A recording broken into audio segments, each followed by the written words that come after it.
오늘 말씀에 하나님께서는 아브라함에게 할례를 받으라고 말씀을 하십니다. 2절에 보면 내 언약이라는 표현을 했거든요. 그는 하나님께서 사실은 이 언약을 일방적으로 찾아오셔가지고 일방적으로 약속해 주신 거예요. 이 언약은 하나님이 지켜야 할 의무가 있는 언약입니다. 자, 그런데 언약이라는 게 원래는 쌍방이 있는 거잖아요. 양쪽이 서로가 무엇을 약속을 하는 거고, 그래서 그 약속을 하게 되면 서로가 다 같이 지켜야 되는 거예요. 그런데 하나님이 말씀하신 대로 이것은 사실은 하나님의 일방적인 약속이기 때문에 아브라함 편에서는 사실은 별로 할 게 없어요. 그런데 지금 여기 9절에서 14절까지 하나님께서 언약을 지키라고 하면서 그 언약을 지키는 증거로 할례를 받으라라고 말씀을 하셨습니다. 아브라함 편에서, 그리고 아브라함의 후손 편에서 이 언약을 지킨다는 건 다른 게 아니고 그냥 믿는 거예요. 하나님이 약속해 준 것을 내 삶 속에 이루어질 것을 내가 믿습니다. 이건데요. 그런데 하나님이 이제 아브라함과 그의 후손들에게 이 언약을 확실하게 잃어버리지 않고 계속해서 믿을 수 있게 하기 위해서 할례를 받게 하신 겁니다. 그러면서 이 할례는 언약의 표징이다, 이렇게 말씀을 하시는데요. 그러면 여러분이 할례가 도대체 뭔데, 그리고 할례를 받는다는 게 무슨 의미가 있는 건데 이렇게 할례를 받으라고 했을까? 그 내용을 좀 오늘 구체적으로 살펴보려고 하는데요. 할례라고 하는 것은 남자만 받을 수 있는 거였는데 그것이 바로 남자의 성기의 끝부분을 잘라내는 이 포경수술과 같은 그런 거지요. 그러면 여러분, 포경 수술을 받으면 이게 거기에 상처가 생기는 거죠. 상처. 보통 이제 지금 우리가 우리 아이들을, 남자 아이들을 병원에 가서 수술을 하게 되면 한 일주일 정도는 꼼짝을 못 합니다. 이게 잘라냈기 때문에 수술을 통해서 잘라냈다 할지라도 거기에 이제 상처가 만들어진 것이고 그 상처를 치유받는 과정이 한 일주일 정도 기다려야 되는 거거든요. 그리고 나면 이게 치유가 되고 나면 평생 그 몸에 이 상처를 가지고 사는 거예요. 그런데 이제 지금 이 아브라함 시대에 이렇게 오늘 같은 아주 날카로운 수술용 칼 이런 게 있는 게 아니고 그때 당시는 돌칼을 사용하던 시대라고 봐야 돼요. 석기 시대. 아니면 이제 물론 우리가 앞부분에서 그 가인의 후손들이 철을 만들어내고 동도 만들어내고 이런 부분도 보지만 그것이 일부 지역 사람들만 사용하는 것이지 보편화되지 않았어요. 그래서 역사를 우리가 사람들이 연구할 때 뭐 석기 시대 얘기도 하고 청동기 시대도 얘기하고 철기 시대 이렇게 구분을 합니다만은 이제 아브라함이 살던 요 지역에서는 그런 쇠로 만든 칼 같은 거를 많이 발전하지 못했기 때문에 모든 사람들이 보편적으로 가지고 있다라고 말하기가 쉽지 않습니다.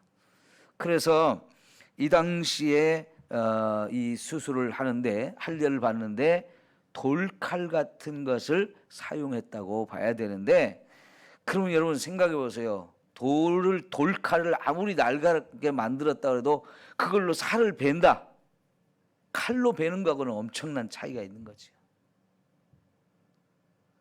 날카롭게 한 번에 착 베어지는 게 아니고 진짜 막 이렇게 막 해가지고 잘라내야 되는 거기 때문에 상처가 엄청 클 수밖에 없고 많은 아픔을 느껴야 되는 거거든요. 그러니까 여러분 우리가 이제 35장 그쯤 가면 세겜성에서 야곱의 그 자녀들이 세겜성 사건 우리가 보잖아요. 그 하몰의 추장 아들이 그 디나를 강간해가지고 결혼을 시켜달라고 이렇게 할 때 원수 갚으려고 이 디나의 오빠들 시므온과 레위가 원수 갚으려고 한 방법이 너희들도 할례를 받으면 우리 결혼할 수 있다. 이렇게 거짓말로 속였어요. 근데 그 말을 믿고 그 사람들이 할례를 받고 이렇게 있는 동안에 다 몸에 상처가 나가지고 막 잘 움직이지 못하는 상태에서 그냥 쳐들어가 가지고 다 전멸시킨 사건이 있잖아요. 그러니까 이 당시에 할례를 받는다는 것은 굉장히 큰 상처를 갖게 되는 거거든요. 자, 이게 이제 유대인들에게는 굉장히 중요한 것이 되었어요. 왜냐하면 이게 할례를 받는다는 것은 몸에 표시를 갖는 거예요. 표시. 무슨 표시입니까? 나는 하나님과 언약을 맺은 사람이다. 하나님께서 나에게 어마어마한 언약을 주셨고 그 언약을 하나님께는 반드시 이루어 준다고 하셨다. 그래서 그 언약을 내가 믿으라고, 나에게 계속 이 언약이 성취될 것을 믿고 살라는 증표로 할례를 받게 하신 거예요. 그러니까 이 할례의 첫 번째 의미는 뭐냐면 언약을 맺은 사람이라는 거예요. 그 언약을 맺었다는 것을 내 몸에 상처를 내 가지고 그것을 자꾸 보고 그것을 늘 느끼면서 나는 하나님부터 언약을 받은 사람이라는 것을 내 몸에 어떤 상처를 가지고 늘 기억하게 하고 그걸 기다리게 만드는 거죠. 그냥 믿습니다 하는 것보다는 이렇게 내 몸의 어떤 상처를 통해서 하나의 표시를 가지고 산다는 것. 이건 차원이 좀 다르겠죠. 자, 여러분 이거를 우리가 이렇게 생각해 보면 더 좋을 수 있어요. 갈라디아서 6장 17절에 보면 사도 바울이 이런 얘기를 합니다. 내 몸에 예수의 흔적을 가졌다라는 말씀을 하여. 예수의 흔적을 가졌다. 이후로는 나를 괴롭게 하지 마라. 내 몸에 예수의 흔적을 가졌다. 이런 얘기를 하거든요.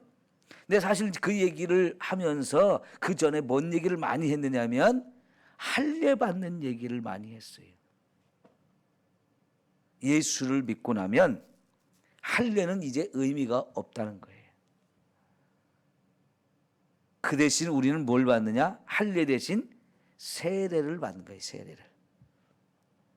자, 그러면서 바울이 마지막으로 한 말이 내 몸에 예수의 흔적을 가진 사람이다.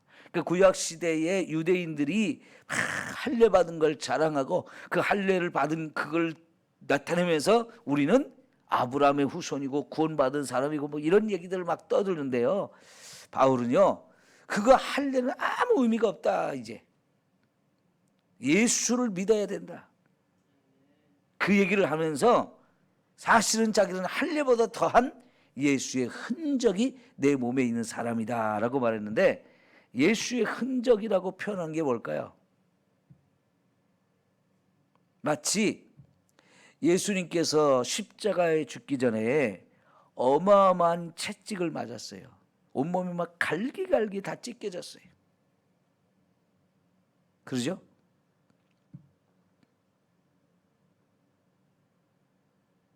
예수님이 십자가에 죽으시면서 또 손과 발에 못이 박혔어요. 머리에는 가시면류관을 쓰시고 옆구리에는 창에 찔리고요. 그러니까 예수님은 온 몸이 다 상처투성이죠. 성한 곳이 하나도 없을 만큼 갈기갈기 다 찢기고 깨지고 터지고 찔리고, 진짜 예수님의 몸이 이제 완전히 만신창이가 되어지고 그런 모습으로 돌아가셨단 말이죠. 근데 사도 바울이 바로 그런 예수님의 흔적이 내 몸에 있다라고 표현을 한 거예요. 그럼 바울이 정말 예수의 흔적이 있다는 말을 하는 이유는 뭐냐면 자기도 어마어마한 매를 맞았어요. 복음 전도를 하다가 40에 한 대를 감한 그런 매를 수도 없이 맞았단 말이죠. 그죠? 그리고요, 예수 바울의 몸에도 여기저기 막 상처 투성이에요. 돌로도 맞은 적도 있어요. 사람들이 막 돌을 던져가지고 막 여기저기 깨지고 그게 아문 상처들이 막 있는 거지요. 근데 이 상처라는 게 눈으로 보이는 상처만 있는 게 아니고요, 마음의 상처도 있어요. 그죠? 근데 예수님도 사람들에게 조롱을 받았죠. 무시를 당했죠. 멸시를 당했죠. 비난을 당했죠. 짓밟혔죠. 욕을 먹었죠. 부끄러움을 당했죠. 얼마나 예수님의 마음의 상처가 깊게 패였겠어요. 근데 사도 바울도 그런 일을 똑같이 경험한 거예요. 바울이 그런 것을 생각할 때마다 야, 여기도 깨지고 여기도 상처가 났고 뭐 온몸에 그런 거 투성이었겠는데요. 근데 그 상처가 자기의 마음을 괴롭게 하고 막 내가 옛날에 이런 상처를 받아서 저런 고통을 받아서 막 예수 믿는 게 이렇게 힘들어? 이게 아니고 지금 이 이야기를 내 몸에 상처가 있다는 얘기를 하는 건 뭐냐면 그러니까 예수님처럼 살았다는 거예요. 예수님을 닮은 증거라는 거예요, 그게. 예? 그러니까 이게 뭐냐면 영광의 상처인 거예요. 영광의 상처. 이 예수님 바울 당시에 그 나라가 로마잖아요. 근데 여러분 로마라는 나라가 전 세계를 지배하는 나라가 되어졌던 그 이유 중에 한 가지는 뭐냐면 로마의 젊은이들은 시민권을 가진 젊은이들은 전쟁터에 나가서 공을 세우는 것을 최고의 영광과 명예로 생각했어요. 근데 전쟁터에 나갔는데 그냥 돌아왔다. 그건 제일 부끄럽다라고 느꼈어요. 뭔 얘기냐면 가서 죽든지 아니면 전쟁에서 막 싸우다가 내 몸에 상처를 가지고 오는 거, 상처를 입고 오는 것을 최고의 명예, 최고의 영광이라고 생각했어요. 그 얘기는 뭡니까? 죽는 걸 두려워하지 않고 나가서 딱 목숨 걸고 싸워가지고 그렇게 싸우니까 죽기 살기로 싸우는 거고 그렇게 싸우니까 이길 사람이 없는 거예요. 여러분 전쟁을 좋아하는 사람이 없잖아요. 다 무섭잖아요. 죽고 싶지 않고요. 근데 로마 사람들은 그 전쟁터에 나가는 걸 명예로 영광으로 생각했기 때문에 목숨을 걸고 나가서 싸웠고요. 가서 싸우면서 내 몸에 상처를 입고 오는 걸 최고의 상급이라고 생각을 했어요. 그러니까 물불 안 가리고 무서워하지 않고 싸운 거예요. 그런 전쟁에 나가는 그런 마음들이 있으니까 저쪽 사람들은요, 전쟁터에 억지로 끌려왔어요. 이 전쟁터에 제일 앞장서기보다는 뒤로 숨어가지고 여차하면 도망가고 싶고요. 나 죽고 싶지 않은 그런 마음으로 다 나왔어요. 근데 벌써 사기가 틀린 거죠.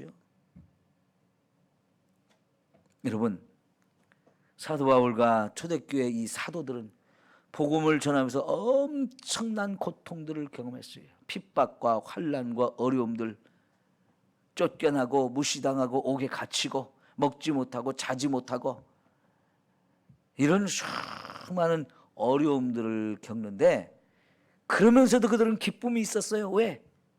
나도 예수님을 닮아가는구나. 예수님도 그렇게 우리에게 목숨을 내놓고 우리를 구원하려고 그렇게 하시다가 돌아가셨는데 내가 그 예수님이 우리를 구원하신 이 생명의 복음을 사람들에게 전해줘서 죽어가는 영혼을 살리다가 나도 이렇게 몸에 상처를 입고 흔적을 가졌다는 것, 나도 예수님처럼 살고 있다는 것이고 이게 하나님 나라에 가면 최고 상급을 받을 것이다. 이런 자부심, 이런 명예, 이게 있었단 말이죠. 그게 바로 흔적이라는 거예요. 여러분, 지금 하나님께서는 아브라함과 그의 자손들에게, 그의 가족들에게 몸에 상처를 만들라는 거예요. 그래서 그 상처를 볼 때마다 뭘 생각해요? 하나님의 언약을 생각하는 거예요. 나는 하나님과 언약을 맺은 사람이다. 그리고 그 하나님께서 이 언약을 반드시 성취해 준다고 했으니까 나는 믿는다. 반드시 이 약속이 성취될 걸 나는 믿는다. 이 마음을 갖게 하는 거예요. 결코 잊어버리지 말라고요. 결코 잊어버리지 말라고. 하나의 언약을 맺은 증표를 갖게 한 거죠. 언약을 맺은 증표. 두 번째 이 의미는 뭐냐면, 이 할례를 받은 사람은 언약의 공동체가 되는 거예요. 거기에 소속되어 있는 거예요. 자, 그러면 여러분 거기 9절부터 보면 이 언약, 이 할례를 누가 받냐? 10절에 보면 너와 너희 중 남자는 다 할례를 받으라 그랬어요. 남자는 다 할례를 받으라. 이 남자는 뭐냐면 12절에 보니까 너희는 대대로 모든 남자는 집에서 난 자나 또는 너희 자손이 아니라 이방 사람에게서 돈으로 산 자를 막론하고 난 지 8일 만에 할례를 받을 것이라 그랬어요. 그러니까요, 아브라함이 자기도 받아야 되고요, 아브라함의 자녀들도 다 받아야 돼요. 이 아브라함의 후손들은 대대로 이 할례를 받아야 돼요. 뿐만 아니라 이게 참 놀라운 비밀이 있는데, 지금 아브라함과 함께 살고 있는 사람들도 남자라면 다 받으라는 거예요. 하나님은 그런 명령을 하셨어요. 자, 그러면 그 얘기를 잘 생각해 보세요. 아브라함은요, 목축업자라고 그랬고요, 그 목축업자로서 어마어마한 축복을 받았기 때문에 숫자가 많다 그랬어요. 그럼 이 많은 숫자의 짐승들을 매일매일 끌고 다니면서 이렇게 물을 찾아주고 또 이렇게 풀을 찾아주고 짐승들로부터, 맹수로부터 보호하고 또 사방의 도적대나 적으로부터 보호하고 이러기 위해서 많은 목자가 필요했어요.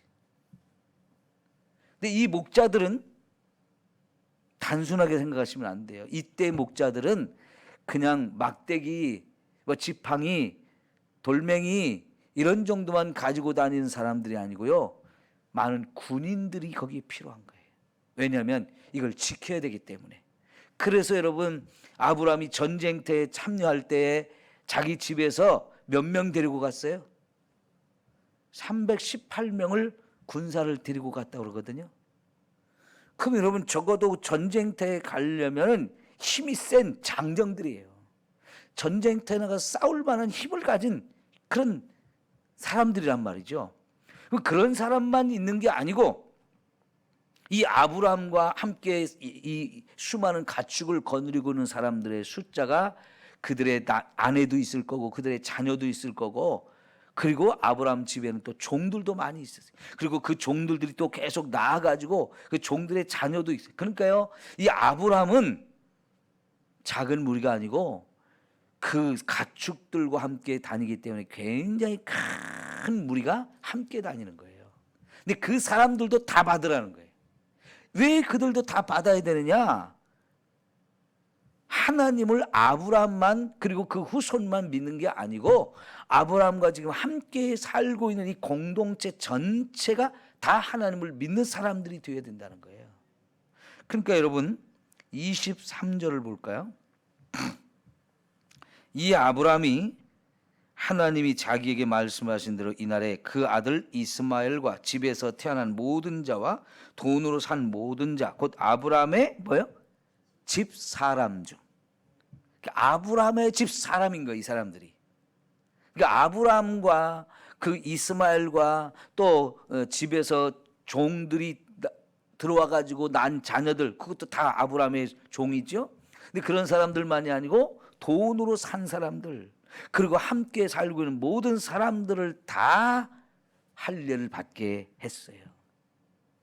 그러니까 지금 하나님께서는 아브라함과 함께 살고는 사람이 누구든지 간에 그 사람들 다 한 가족으로 보는 거예요. 그리고 그 사람들도 다 이 언약의 백성이 되게 하는 거예요.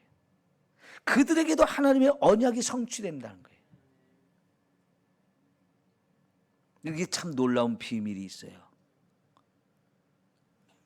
이게 조금 뒤로 가면 이제 아브라함이 이삭을 낳고 이삭이 야곱을 낳고 하면서 그들 대대로 할례를 받거든요. 그래서 이 할례를 받았다는 것은 유대인이라는 특징이 되는 거예요. 유대인으로 구별되는 거예요. 그래서 유대인들은요, 자기를 할례를 받고 나 할례 받았으니까 이제 유대인이야, 아브라함의 후손이야, 이 자부심을 어마어마하게 가졌어요. 왜? 그 유대인이 됐다는 것은 하나님의 언약 백성이 됐다는 거였어요.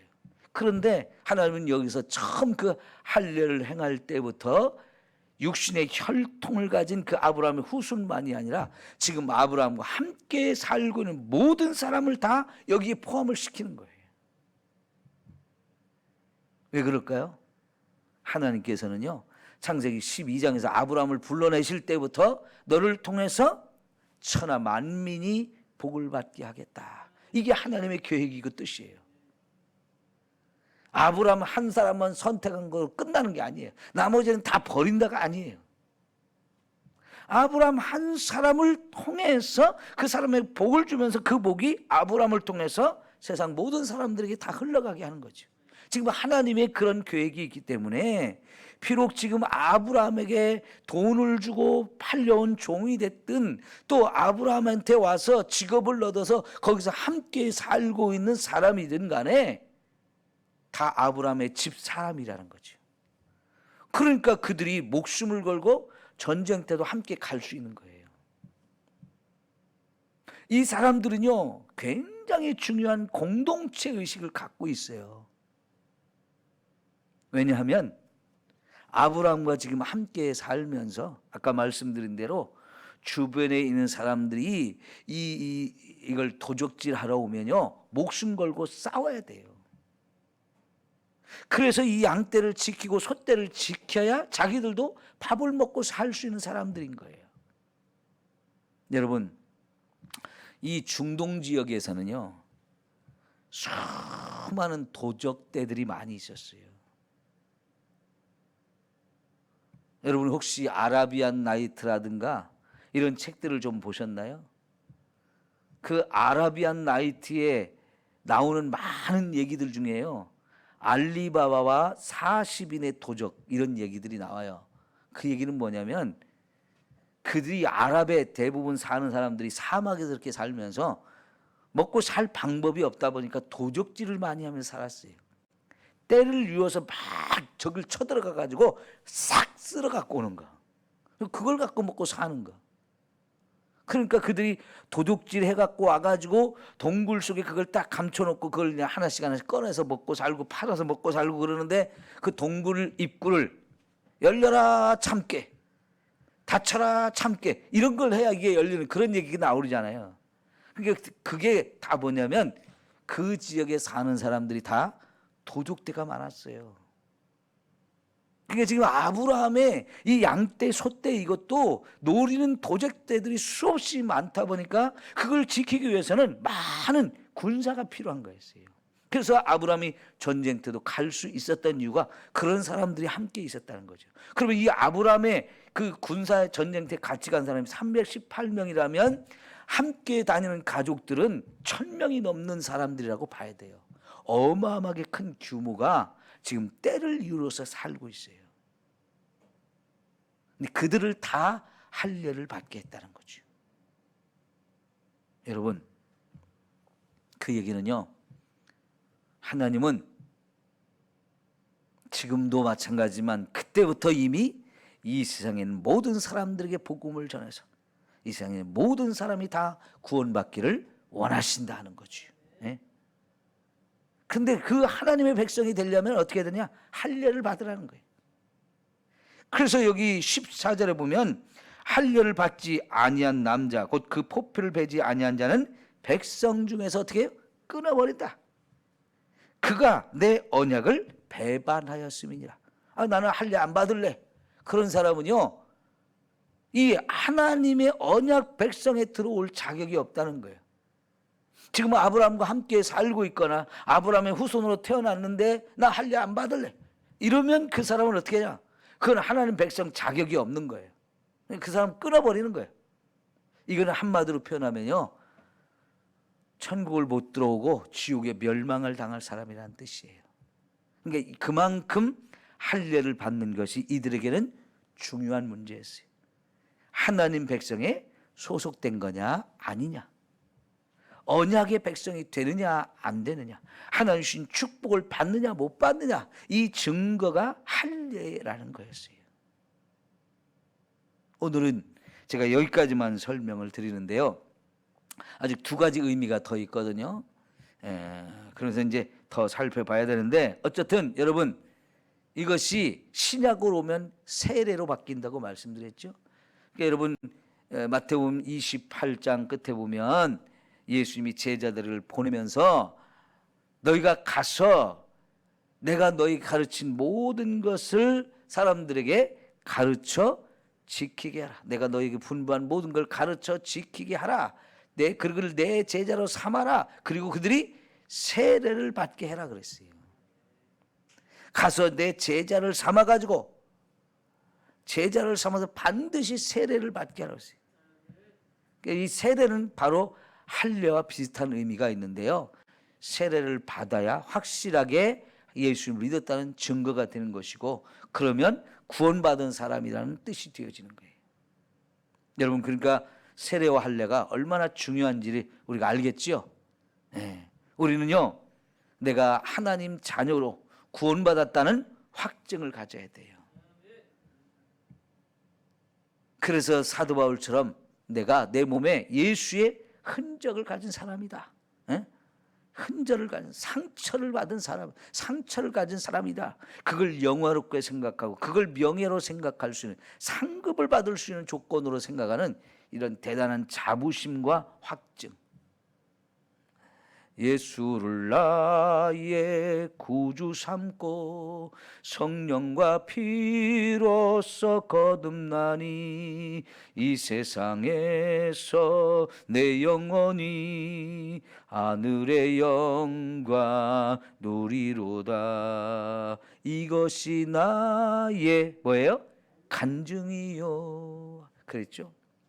여러분, 예수를 믿고 구원받은 우리는 다 이렇게 하나님을 통해서 구원을 받았습니다.